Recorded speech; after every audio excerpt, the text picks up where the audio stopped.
ይባላለሁ። እኔ በጣም ታመም ነበር በክንታሮት በኤችአይቪ በጨጓራ ታመም ነበር። ባለቤቴ እዚህ ጋር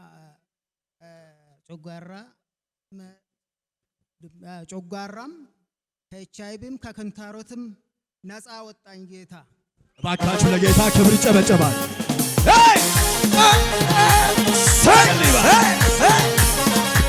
አረገው ዘመኔን የደስታ የስኬት አረገው ዘመኔን የደስታ የስኬት አረገው ዘመኔን የደስታ የስኬት አረገው ዘመኔን የደስታ የስኬት እና መሰገንሃለን እና መሰገን ኢየሱስ ጌታ ነው።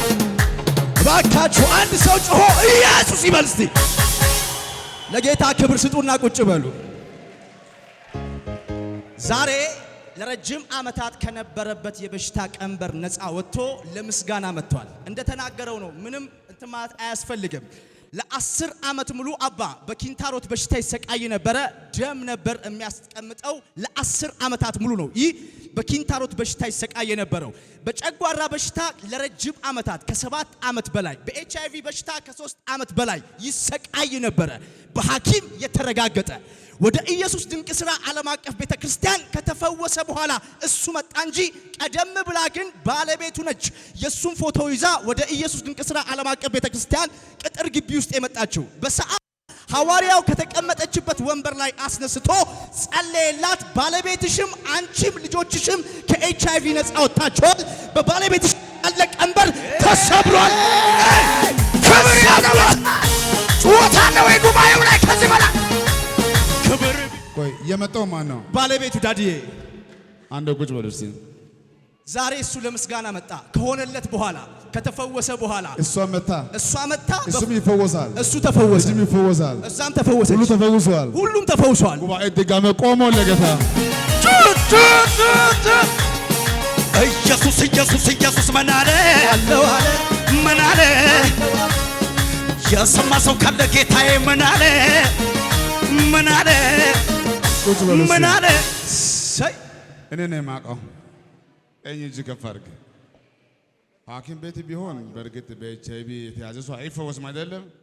ከተፈወሰ ራሱ እንበልና የመጣው ሊፈወስ ይችላል። በእርግጥ አይፈወስም ከኤችአይቪ። ከተፈወሰ እንኳን ሌላ በሽታ ቢሆን የመጣ ሰው ነው የሚፈወሰው። አንዱ ሕክምና ወዞ ቤት ያለው ይፈወሳል እንዴ? ይደግማለሁ። እስቲ አሜን አሜን። እሱ መቶ ቢፈወስ ብዙ አልገረምም። እሷ ባለቤቱ መታ እሷን ተፈውሳ እሱን ተፈውሶ ልጅ ተፈውሶ ምን የሚል ሃሌሉያ።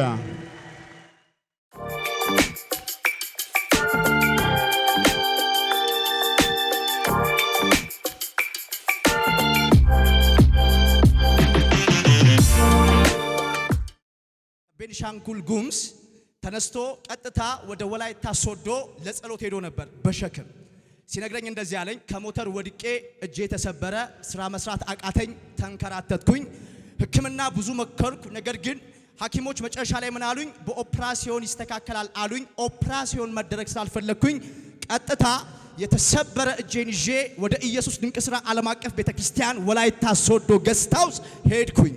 ሐዋርያውን ሳገኘው እንደዚህ አለኝ፣ ፈጽሞ የተሰበረ እጅ ተፈውሷል፣ በብዙ ምስጋና ትቆማለህ ብሎ ጸለየልኝ።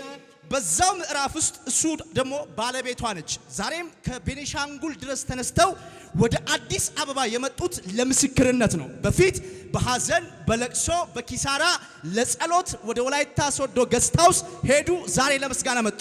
ስትነግረኝ እንደዚህ ያለችኝ ከ10 ዓመት በላይ ደግሞ በኪንታሮት በጣም በሚያስጠላ በሚደማ በሚመግል በኪንታሮት በሽታ በጨጓራ በሽታና በደም ግፊት በሽታ ደግሞ ባለቤቱ ትሰቃይ ነበር። ሁለቱንም በኢየሱስ ድንቅ ሥራ ዓለም አቀፍ ቤተክርስቲያን ወላይታ ሶዶ ገስት ሃውስ ላይ አባ ጸለየ።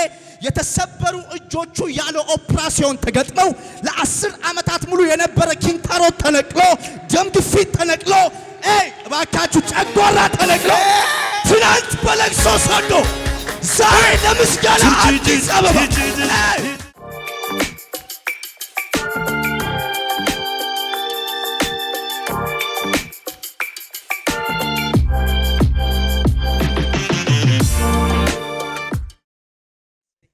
ያደረገልኝ ጌታ በቅድሚያ መስግኑን።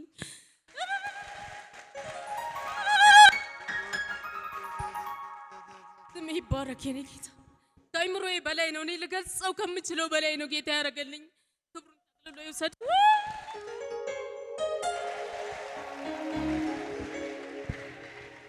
ነሐሴ 25 ነው። ለብዙ ቀናት እኔ በቃ አመመኝ ማለት ስለሰለቸኝ እኔ አባቴን በክፉ አይጠራም አያምኑም እና ቤተሰቦቼ አመመኝ ማለት ሰለቸኝ። ደከመሽ አይደል አለኝ ሐዋርያው። አዎ ደከመኝ። በቃ ከእንግዲህ አለኝ ማስከኞ በ20 ማለት ነው።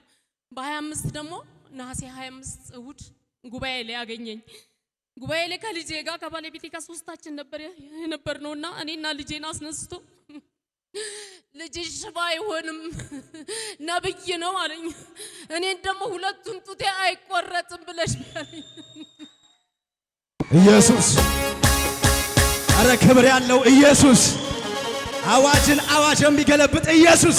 ዛሬ አላለቅስም። እኔ ዛሬ ደስ ይለኝ በቃ ደስ ሲለኝ ነው እንጂ እኔ ዛሬ አላለቅስም። የደስታ ቀኔ ነው ዛሬ አላለቅስም። ሃሌሉያ። ቆይ እኔ የምልሽ እንዴት ነሽ? እንዴት ነሽ? ደህና ነኝ፣ በጣም ደህና ነኝ። አሁን ሁለቱን ልጆቼን ከመውለዴ በፊት የነበረ ጡት አዲስ ጡት ነው ለካ የሚሰጠው ጌታ። አዲስ ጡት ጉባኤ ቆሞ ለጌታ ኢየሱስ ጌታ ነው። ዳዲ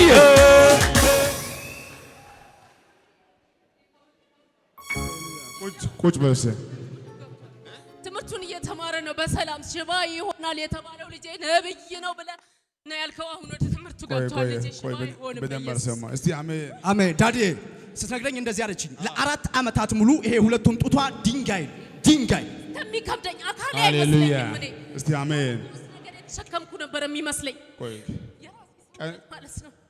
የራሴ ሰውነት ድንጋይ የተሸከመ እስከሚመስለኝ ድረስ ጌታ እዚህ ላይ አቁምልኝ። ቀኑ አስታውሳለሁ ከ15 ቀን በፊት መሰለኝ እዚህ ቦታው እዚህ ነው መሰለኝ። ነሐሴ 25 እዚህ ቦታ ሆነሽ እውነት ነው። እስቲ አሜን አሜን። ሁለቱ ደስ ያለኝ አንደኛ በሐኪሞች የታየ ልጅሽ ሽባ የሆነ የተባለው ልጄ ቀጥሎ ሁለቱን ጡቶች በአዲስ ተቀይረው እኔ ልጆችም አሉኝ። የሚያምር ቆንጆ ወንድ ልጅ ነው። ስንት ዓመቱ ነው? 13 ዓመቱ። የ13 ዓመት ልጅ በሰዓቱ እንዴት እንደሚያሳዝን ሽባ ሆናል የተባለው ልጅ ከዛሬ በኋላ አለበት ያገለግላል እንጂ ልጅ ሽባ አይሆንም አለችኝ። ወዲህ የሐኪሞች አዋጅ ፈረሰ። አሁን ልጄ ትምህርት ጀምረዋል። ክብር ይሁንለት።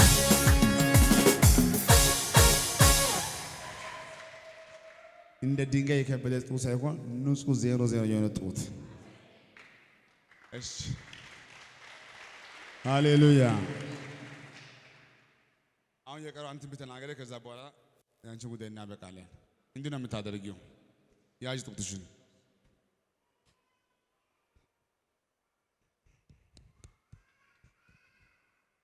ከዚህ ልጅ በኋላ ለ13 ዓመት ልጅ የለሽም። ሂጂ። አሁን ደግሞ ቆንጆ የሚያምር ልጅ አሜን። ቶፕታዳካያ ሃሌሉያ። ቀጣይ እንዲህ ይሆናል። ፈውሳችሁ ብቻ በቂ አይሆንም። ትፈወሳለህ፣ ትበቀላለህ። አሜን።